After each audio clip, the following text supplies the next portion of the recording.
Now, I don't know about you, but you're listening to episode 22.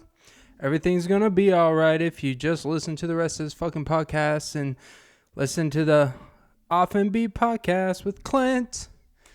Welcome to your Friday podcast. Never introduced it as a special edition Friday podcast, but I love doing things on Friday. It is 12:33 a.m. Friday, July 16th, I believe. Yeah. Friday, July 16th. I'm recording this at 12:33 after midnight. Whatever the correct fucking terminology is. I'm your host, Clint. This is episode 22. And as you could tell, I was a tailor-made for that intro. It was pretty swiftly put together, I guess you could say. Speaking of swiftly making sure things are going the right way to prevent injuries, I read this fucking USA Today article. And apparently, stretching is bad for you. If you were working out, stretching before you work out or exercise is not only not helpful. Okay, let's say you're getting some new fucking information. I'm always open to new information. Anything that could prevent injuries, increase performance. I've tried all of it. All different types of stretches to improve performance, if you get my drift. And you didn't have to go to Tokyo to get that one. Anyways, so apparently, stretching doesn't do anything for you. And not only does it not do fucking anything, it actually causes injuries. Because apparently stretching, as they would say, a cold muscle. Basically, if you're trying to just do some toe touches to start out, you're doing too intense. They recommend gradual warm-ups. With you know what? That makes sense. Gradual warming of the body. What does that actually mean? Absolutely fucking nothing. They never specify what the fuck gradual warming is. Look, here's the problem I have with it. Is that I believe now that I understand why the government, or in a sense, for example, like UFOs or NSA, when it comes to your security and data they're taking from you. I understand that it's probably best that we as citizens don't know everything. Transparency sounds nice. It's transparency, if it puts you in a frenzy and makes you worry about whether you're going to live that day or not. Are you owed that right? Or are you owed peace of mind? Because that's really what we want from high officials, people that we elect, the government, we just want peace of mind where we can do what we can do and what we want to do without worrying about whether someone's going to drop a nuclear bomb on us. Peace of mind, right?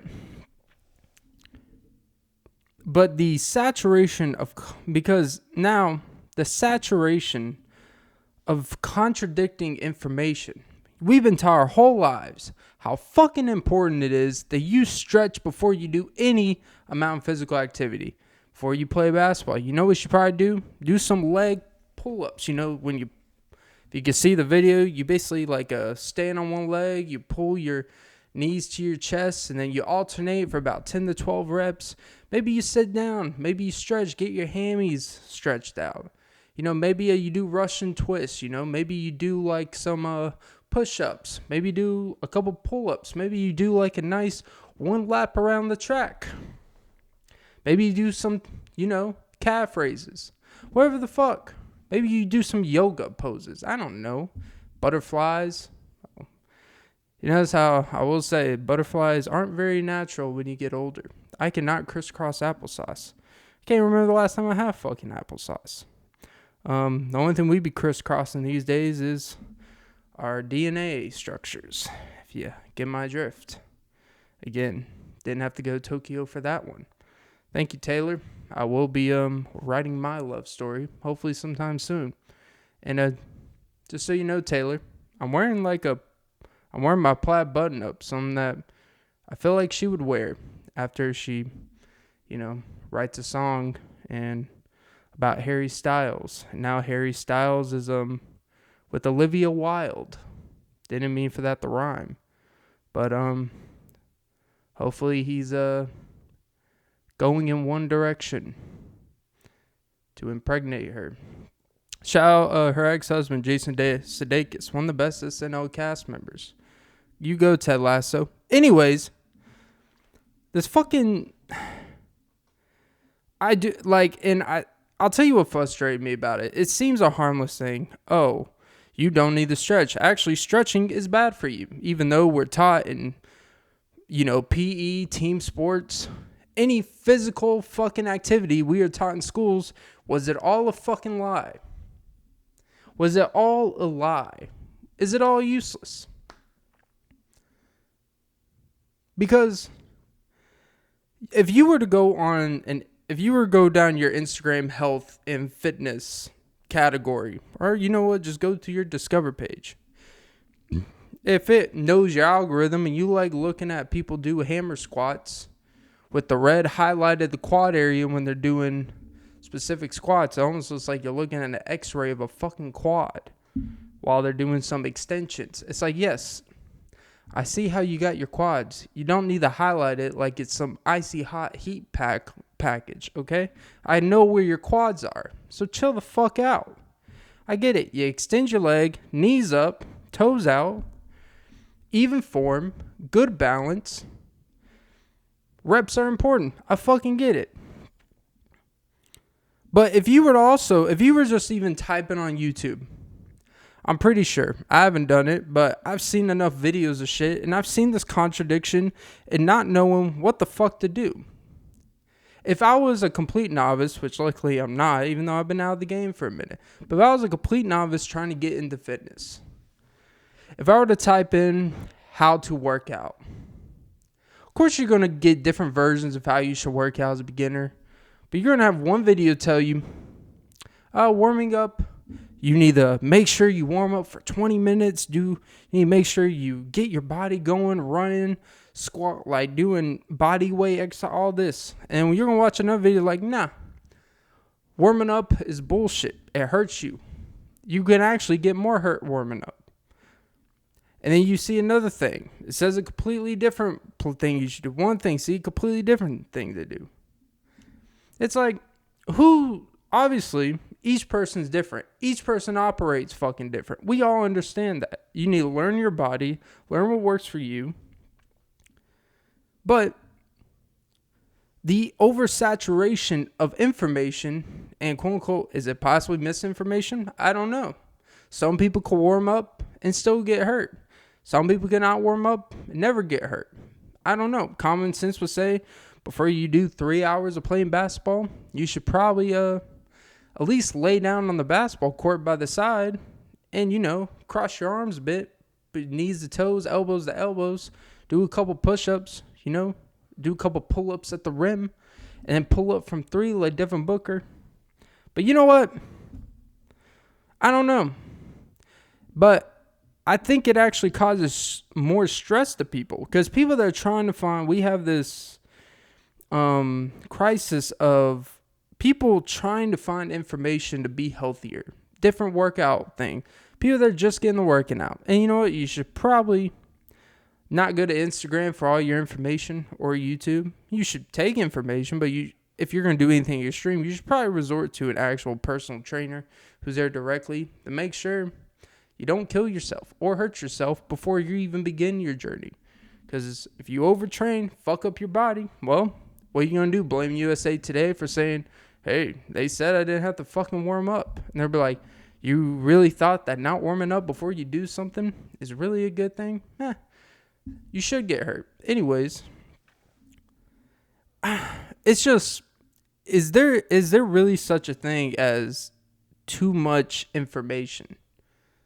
Too much contrary information for something that really, there should be a variation of information, but there should be a consistency of information as well with certain things.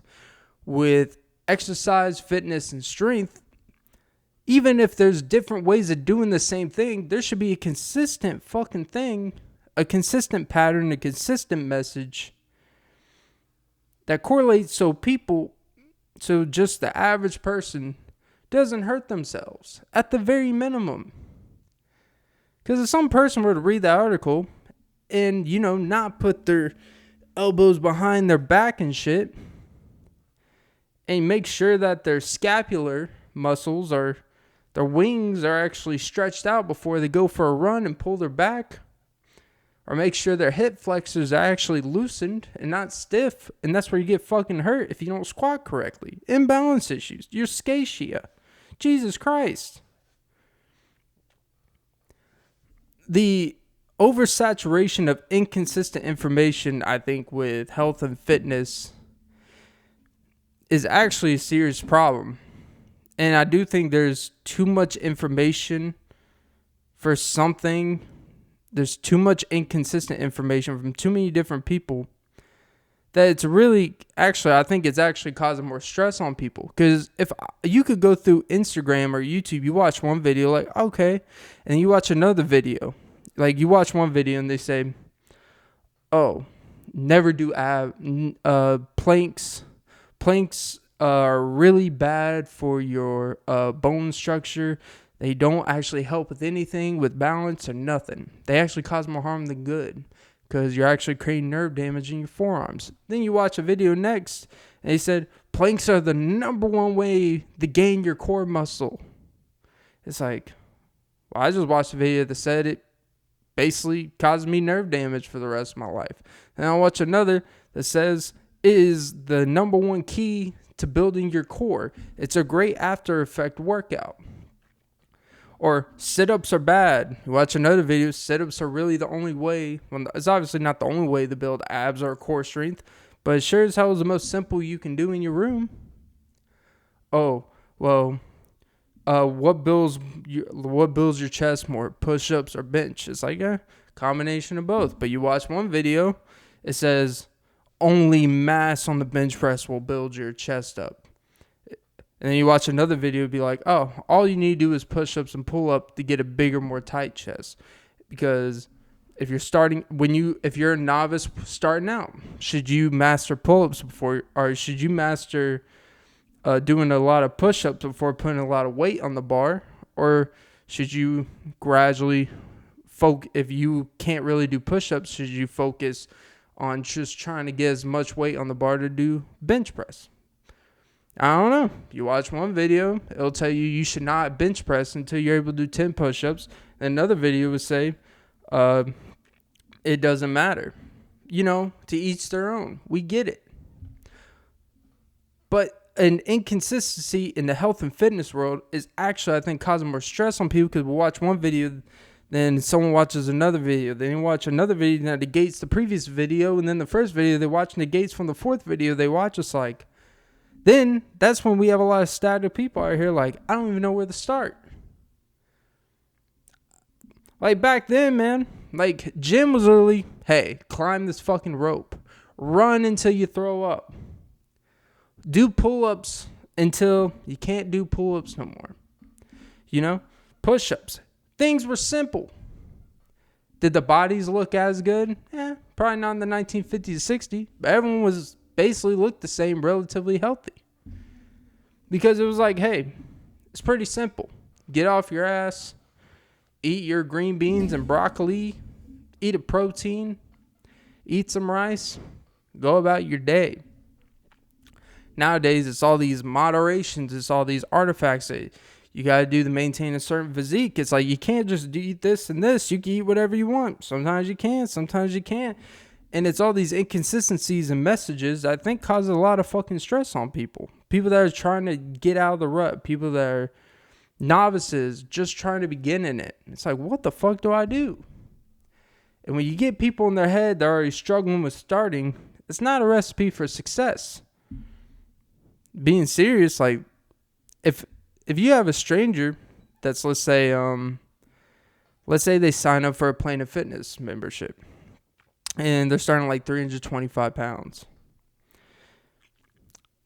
They go and they start running on treadmill. jogging, walking, stair climber. Then they lose like 20 pounds in 2.5 months.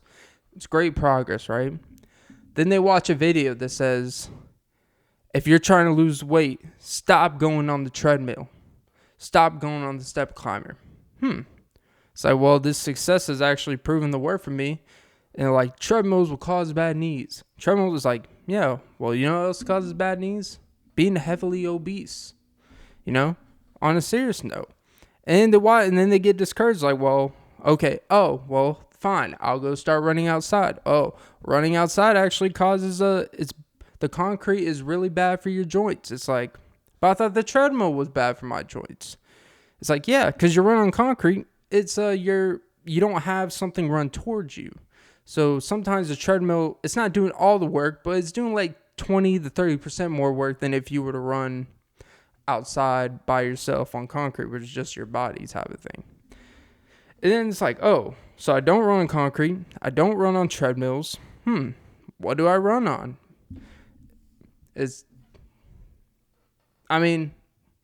Even though the progress you've shown in 2 months has shown the work, hey, what do I do? Because I don't want to fuck up my knees. What do I do? The answer would be, you should probably consult a doctor or consult a personal trainer. But then they may tell you, yeah, you shouldn't. You don't need to run at all to lose weight. All you got to do is lift and exercise. It's like, okay, maybe. So it's like, what the fuck do we do? I understand, like, you should adapt a plan that works for you. You should adapt variations that are specific to what your goals are. That's common sense. Most people agree with that. You need to diagnose your body type, what you're trying to get at, where you're at realistically, to reduce the stress on your joints, but still get the same impact until you lose weight, blah, blah, blah, right? But like, if you were to go on anything, looking up information, articles, fucking blogs, fucking whatever, you're going to get so many different things for one simple question. And it's going to cause confusion. And then you're going to get in your own head. The thing that novices and beginners struggle with in anything is getting over the first hump. It's the first time they hit adversity. And then whatever goal they are, that's why typically most people don't follow through on goals, because that first thing, things may be going well for first adversity. Oh, I pulled a calf muscle 3 months in. I need to rest for a week. Then you get out of your routine. Then when your calf heals, you're trying to gradually build back up and not go too fast, blah, blah, blah. I'm not a health coach, but this is just common sense shit. And then you get out of the routine. You may gain a little weight in the week. You get discouraged. And then you're back on the decline. And then you try to avoid doing the same thing that happened with the first injury, even if it was just a freak thing. Well, fuck me. All I was trying to do is lose some fucking weight. And now, I got freaking Jeff Cavalier telling me, don't use dumbbells. Don't use dumbbells for bench press. And then you watch another video. Oh, dumbbells are best for your joints for bench press. Never use the barbell. And it's like, what the fuck do I do? Jesus. Oh, well, use the Smith machine. It's like, it's not the fucking same. Using the fucking Smith machine. It's not the same weight. And even if it is, it literally does have the work for you. Only thing, it keeps it in a straight. If you're in balance, that probably is a more safer option, whatever it is. But the fucking point is, it's not the same. But on a serious note, I think the stress of all these differences of information can really discourage people. And it causes more stress on people. At the end of the day, because it's not as simple as, oh, well, keep doing your due diligence and deep research. Because you could look up one thing, and you go one thing, how to bench press. Type in how to bench press on Google or how to bench press on YouTube. I want you to watch 5 different videos. Pick 5 random videos on the fucking first page. I guarantee you there's going to be 3 different ways out of the 5 videos you choose minimum. They may all say something slightly different. Keep your elbows in. Make sure your chest is out. Make sure you do it on a certain... Make sure when you do it high on the chest, mid chest, lower chest. Like, make sure it touches your chest. Make sure you bring it all the way down and control it. 3 seconds down, all the way up. It's so much fucking different things. I don't mean to make this all about health and fitness, but that article, it's like a microcosm. Luckily, it doesn't affect me because I kind of know what the hell I'm doing. I've worked out at least decent part of my life, off and on in recent years, but when I do it, I'm not a complete novice. I know how to do shit. My body just can't do it because you're out of shape. Now I know what like 52-year-old guys feel when the body just don't feel the same. Except I'm literally half their age, minus 2 years. Not great. Not great. Speaking of not great, I really, not to get, all right, man, like I've talked about politics before, but I don't really want to talk about politics. But what I will say is I think the issue with people that talk about, I'm going to talk about people that talk about politics, not getting specific here, but you can figure it out. Whoever the fuck I'm talking about, you probably know who it applies to. If it applies to anyone that comes to mind. If it comes to mind, there's a reason why it comes to mind. But for some reason, we have intertwined personal values with politics and think they always have to mesh together. I understand that with certain political leanings, whatever side of the fence you are, which there's nothing wrong with climbing the fence once in a while to agree with stuff. It's okay.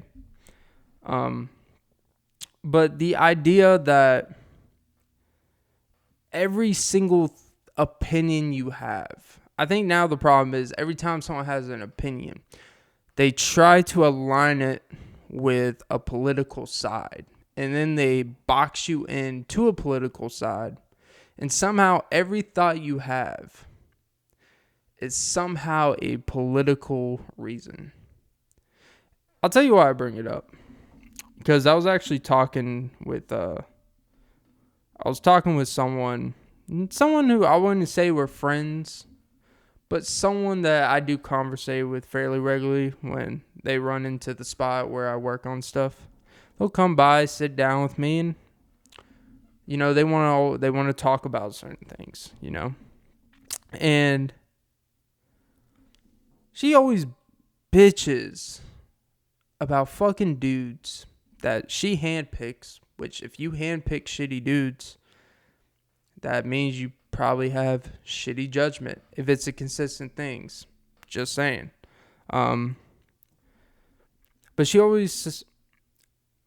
But she says that she could never be with someone who she politically thinks different than. Which ironically, when she talks about politics, I think she should just be happy that someone would listen to anything she says of anything, because she's a fucking idiot about everything. And I don't like calling people fucking idiots. I only call people fucking idiots when they literally think everything they say is gold. And the only thing golden about it is the fact that, to me, it's just amazing to see someone or to see something so fucking dumb, but think they're so smart. And for that, I will call you a fucking idiot. Now, I always give her benefit of the doubt. I wonder why we're not friends. I don't understand. She's been on some dates with some dudes in the past 3 months. by dates, I mean she's been out with 6 different dudes in 3 months, even though she probably shouldn't, because she kind of has 2 kids already with 2 different dudes. Not a great sign. And she really said that she noticed a pattern. And she noticed a pattern with their political beliefs and how they deal with simple gestures towards a woman. She said, every Republican dude I've ever been with, if I don't give him sex on the first night, then they will ask for their money back for the bill that they paid for dinner. And she said, on the contrary, every Democrat or liberal or libertarian or person that doesn't affiliate with politics at all, they just don't have the money to pay for the bill to begin with. My thing is, one, if they ask you on a date and don't have the money to pay for it, that means they literally knew that they could ask you on a date and they wouldn't have to pay for it. Because they know you're a fucking whore.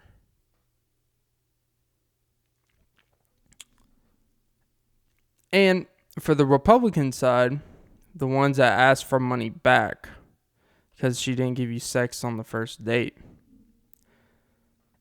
I was like, well, I'm not saying they're right, because they're not. You should never pay for a meal with the expectation you get sex out of it. Even though, when you really think about it, taking someone on dates that you just want to fuck anyways, it really is a form of prostitution if your whole intention was getting a free dinner just to fuck. It's just a median way. Instead of direct money, I got you the sampler at Red Lobster. And that shrimp scampi really buttered up your cholesterol levels. And I don't even know where I'm fucking going with this. Jesus Christ, Clint, you're a fucking idiot. Oh, yeah. But when she tried to associate, she noticed a pattern. I was like, it's funny to me how you can diagnose these patterns in these very below subpar men that you decide to let take you out on a date. But you can't diagnose your pattern in the fact that you are subject to have these type of men always ask you out on dates.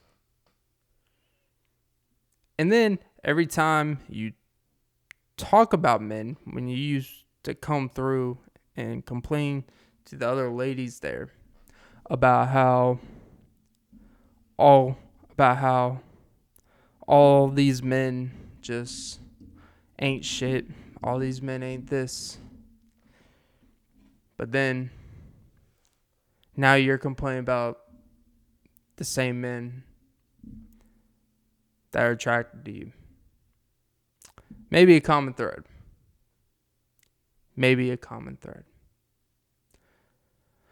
I don't even know where I was going with that. I felt like I had a bigger, deeper understanding and ending to that, but just wasn't there. Just didn't hit home. Just didn't. I will say this though. Oh, getting a little sportsy here. Stephen A. Smith, for the sports fans out there. So there's this MLB player, I believe he's from Japan. Shohei Ohtani? He is killing it in the MLB. He's a Asian Japanese player. We're just gonna say he's Japanese. I could be wrong, but he's from Asia, Southeast Asia, something like that. Which I don't know if that's Japan. I'm a fucking idiot. The point I'm trying to make here.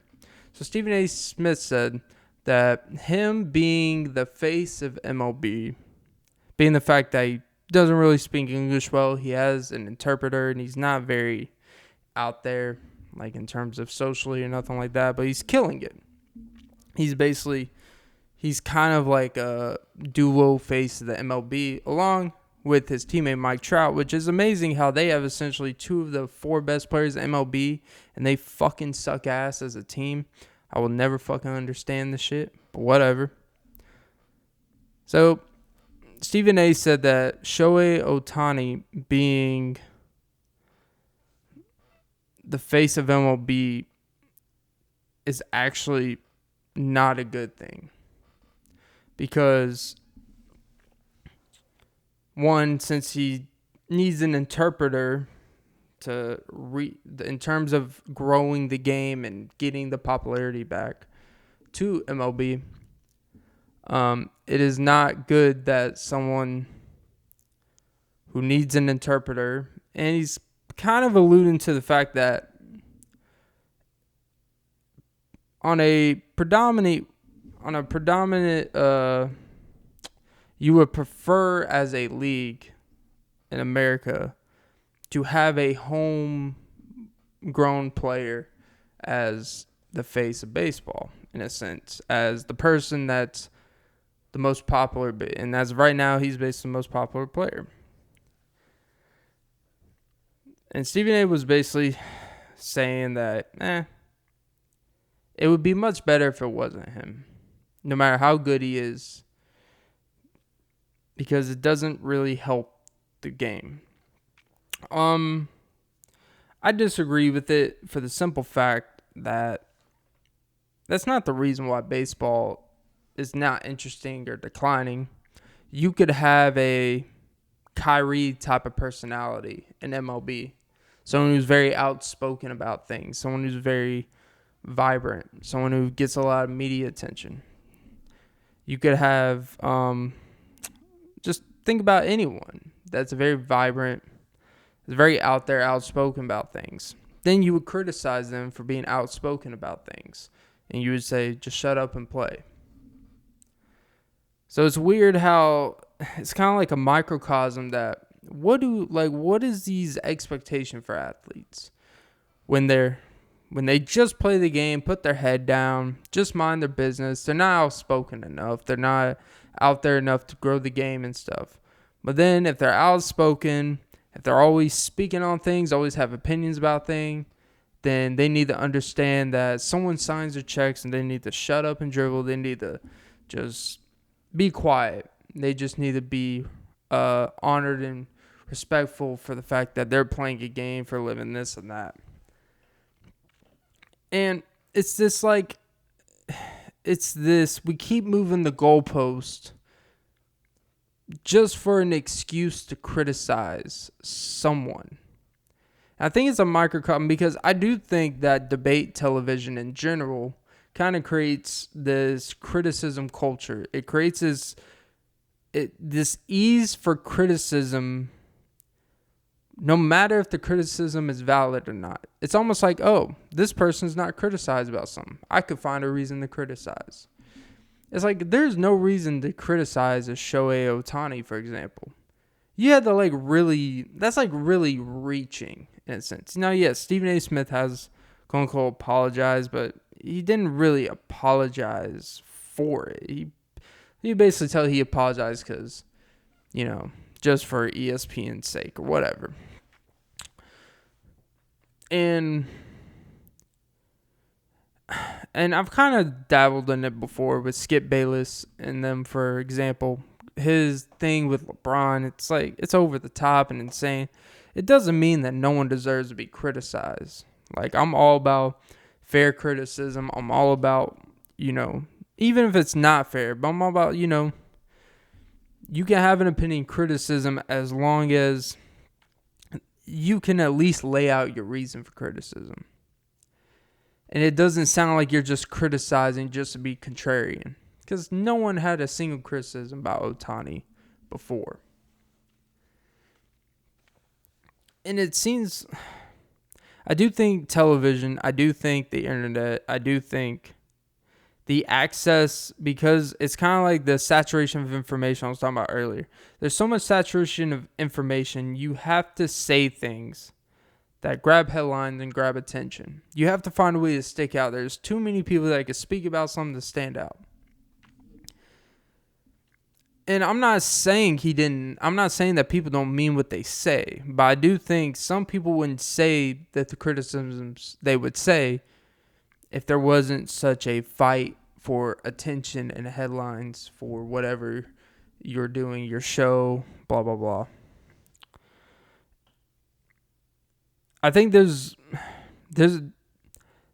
criticism that makes logical sense. And then there's criticism that just because your show is a focal point about criticism, that doesn't mean literally every single thing has to have a critical analysis attached to it, especially when it's reaching.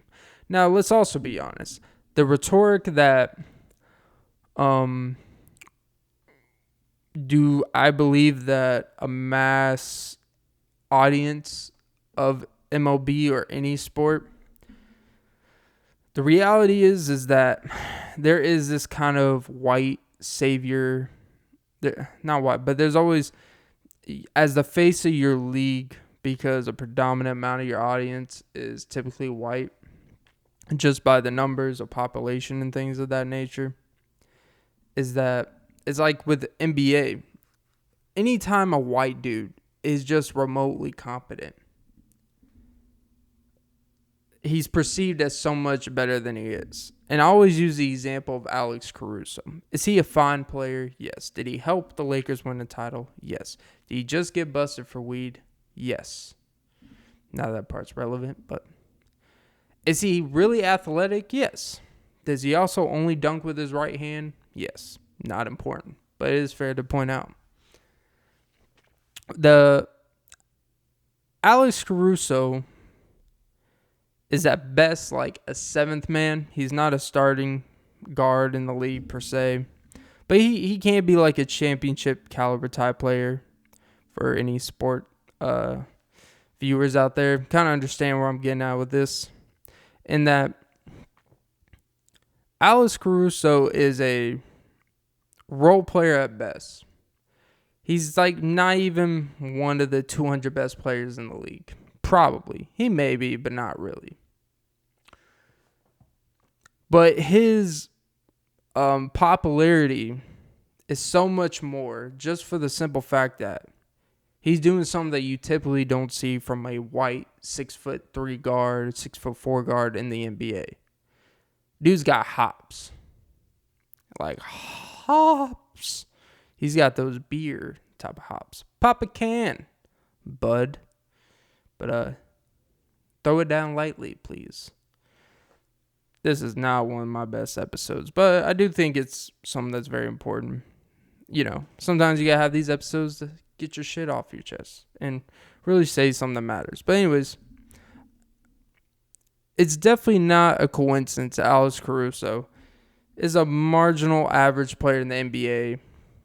But if you were to go on Instagram, there's a fair amount of Alex Caruso highlights from a dude that averages like 7-8 points a game. And I'm not saying you're shitting on the guy, but for example, let's just say a seventh man dude on the Kings, the Sacramento Kings, who's black, literally has the same game Alex Caruso does, averages the same stats, can do the same type of dunks and everything. There's not this social media glorification of what he does. Like, oh my God, look how high he jumps. Alex Caruso does it, and a guy who's balding on top of that must have really high testosterone levels. And that it's like, as an audience member, it seems like as consumers and from a media standpoint, they're always trying to elevate marginal white players in a sense compared to black players who are literally just as good or the same talent level as them and put out the same production. And this isn't supposed to be about a race thing, but I do think that is something to bring up. Because when it comes back to Ohtani, I do think the MLB and sports leagues would always prefer, American sports leagues would prefer the face of the league be an American-born player. It doesn't necessarily have to be white, but Mike Trout, they would want the Mike Trouts and Bryce Harpers. And Stephen A. Smith did say that. I do think he believes that, and I do think there's merit. But when the talent of Ohtani has become undeniably more than Bryce Harper, for example, who's kind of up and down when you look at his stats for the baseball nerds, and Mike Trout, who's very consistent and amazing, is probably the best all-around player, but Ohtani's just blown out of the park this year. No pun intended. Tokyo Drift. Hey, I did tie it back together. But I don't think what Stephen A. Smith said is completely out of bounds, because I do think the rhetoric is a lot of people unconsciously would prefer that. It is probably kind of hard to advertise your league, to have a face of your league that can't directly speak English, per se. Do I think it personally matters on a personal standpoint? No. If I'm going to watch Ohtani, that shit doesn't matter. If I'm going to tune in to watch him at bat, it doesn't really matter. In the fact that the dude pitches as well. But what he was saying, where he was getting at, I think it pushed people the wrong way. And it made it seem like he's trying to talk about race and always involving race in it. But it is abnormal to see. It's not that normal to see a player from Asia, Tokyo, Japan. Well, Tokyo is in Japan, but you get what I'm saying. Play in the MLB. And typically when they do, they're really good. Like Ichiro Suzuki, one of the best contact hitters to ever play the game. Hideki Matsui, multi-champion with the Yankees. Then there's been a couple pitchers. Like Daisuke Matsuzaka. He had this gyro ball. He didn't turn out to be the greatest pitcher, but he was fascinating. Then you have players from other countries, such as Hideo Nomo, who was dominant when he played. Pedro Martinez from Venezuela. Then you get in the Dominican Republic, which typically the Cubas, the Dominican Republics, those type of countries, basically disenfranchised country, third world countries, to come here for baseball. That's basically some of their way out. I don't think that's accidental.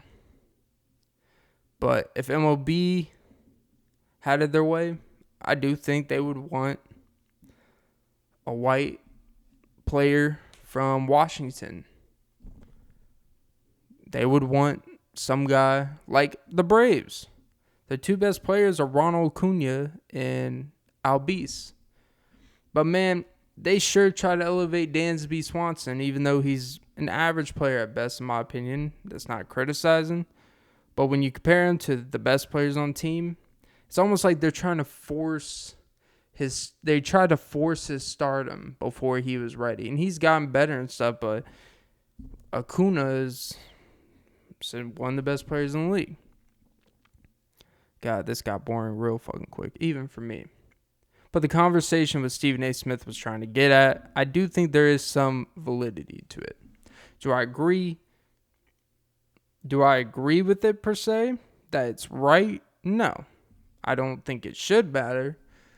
But I think you're lying to yourself if you don't think, from a marketing standpoint, to an American audience of a sport that already struggles to get people to tune into games and retention, time watching. It's a very local, regional sport. I do think you're kind of crazy if you don't think that matters. And I'll even bring it up. In the NFL, I'm not going to say it. You know what? Forget that. Save it for another time. Because, I mean, if you want to be real about it, I really don't think the NFL, for example, would personally... Patrick Mahomes, he's half black, half white. It's not really relevant. He's the best, undeniable, probably overall player in the league. His success at a young age, his talent, everything. You can't even deny it. But you notice how with like Lamar Jackson, they're always trying to find what's wrong with him, even though the success is really undeniable. He wins in the regular season. He's improved in the playoffs every year. He's improved as a passer, undeniable as a dual threat player. He makes their offense be able to be as explosive and as dominant as it can be at times. He is the reason they can use 2 running backs and they have success because he opens up the field. He has improved as a passer, even with below average receivers for the most part. So it's always like, yeah, I don't know if I would pay Lamar. I don't know. It's always, he won MVP, and there's still doubt. There's still doubt amongst audience. Like, yeah, but he's a running back. It's like the dude threw for 40 touchdowns in a fucking season, or was it 36? He led the NFL. Well, did he technically lead? He didn't technically lead, but yeah, he led the NFL in passing touchdowns in his MVP year. Somehow he can't throw. Doesn't make a whole lot of sense. The point is there's always this negative, let's just call it what it is. It's really stereotyping at this point, even with the diversity at the QB position. Even if it's not blatant and conscious, there is, I do think, an unconscious bias with a lot of consumers, because it's like this acceptance of what has used to be seen at the QB position, and now it's more than just that. You can't deny it at this point. And it's always like actually there was a video came up today. He was like on a basketball court, like a pickup basketball court near where I believe he grew up, somewhere in Florida.